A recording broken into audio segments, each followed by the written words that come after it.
امثال کی کتاب باب نمبر 2۔ اے میرے بیٹے، اگر تو میری باتوں کو قبول کرے اور میرے فرمانوں کو نگاہ میں رکھے، ایسا کہ تو حکمت کی طرف کان لگائے اور فہم سے دل لگائے، بلکہ عقل کو پکارے اور فہم کے لیے آواز بلند کرے، اور اس کو ایسا ڈھونڈے جیسے چاندی کو، اور اس کی ایسی تلاش کرے جیسی پوشیدہ خزانوں کی، تو خداوند کے خوف کو سمجھے گا اور خدا کی معرفت کو حاصل کرے گا،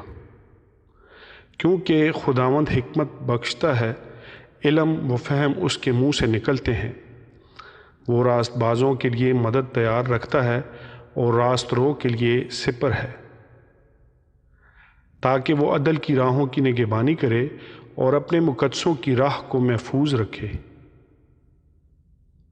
تب تو صداقت اور عدل اور راستی کو، بلکہ ہر ایک اچھی چیز کو سمجھے گا،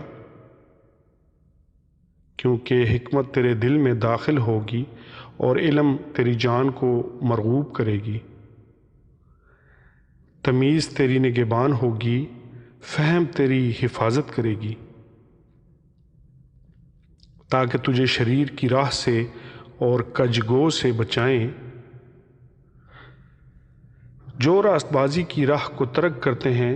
تاکہ تاریکی کی راہوں میں چلیں،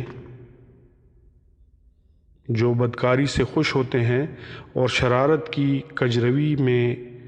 خوش رہتے ہیں، جن کی روشیں ناہموار اور جن کی راہیں ٹیڑھی ہیں،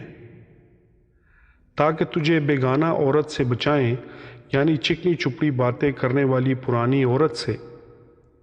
جو اپنی جوانی کے ساتھی کو چھوڑ دیتی اور اپنے خدا کے عہد کو بھول جاتی ہے، کیونکہ اس کا گھر موت کی اترائی پر ہے اور اس کی راہیں پاتال کو جاتی ہیں۔ جو کوئی اس کے پاس جاتا ہے واپس نہیں آتا اور زندگی کی راہوں تک نہیں پہنچتا، تاکہ تو نیکوں کی راہ پر چلے اور صادقوں کی راہ پر قائم رہے،